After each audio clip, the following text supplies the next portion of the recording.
Qadrdon muxlislarim, buxorocha milliy taom o'mochimiz tayyor bo'ldi. Qani endi dasturxonga marhamat. Assalomu alaykum qadrdon meni muxlislarim. Bugun sizlar bilan buxorocha milliy taom o'moch tayyorlaymiz. Buning uchun masalliqlar: yarim kosagina mo'sh, shundan sal kamroq guruch, 1 kosa sut, 1 tak o'rtacha kattalikdagi piyoz, yarim piyolacha o'simlik moyi va 1 litr suv kerak bo'ladi. Birinchi piyozimizni yog'da qovurib olamiz. Ana piyozimiz qovurildi. Endi suvni solamiz.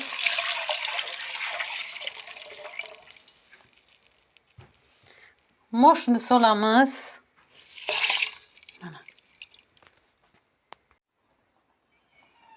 Mo'shimiz chiroyli bo'lib qaynayapti.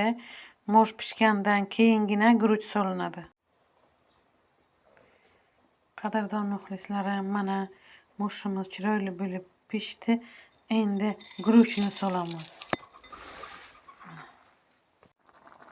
Guruchimiz ham pishdi. Endi 1 kosa sut solamiz.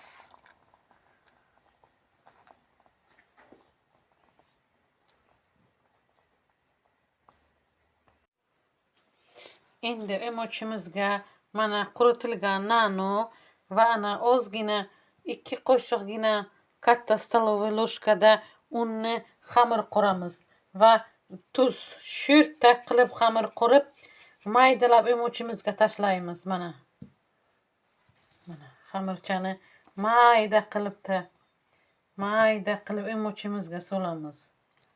Xamirni sho'rtta qilib qoramiz. Qadrdon muxlislarim, men sizlardan uzr so'rayman. O'mochimiz oxiriga pishgandan keyin 9 dona turshak solamiz. Mana. Qadrli muxlislarim, ana xamirimizni endi mana shunday qo'limiz bilan bo'laklab o'mochimizga solamiz. Mana qo'limiz bilan bo'laklaymiz va o'mochimizga solamiz. Ana endi bo'laklangan xamirlarni ham o'mochimizga solamiz. Buxorocha milliy taomimiz, o'mochimiz tayyor bo'ldi.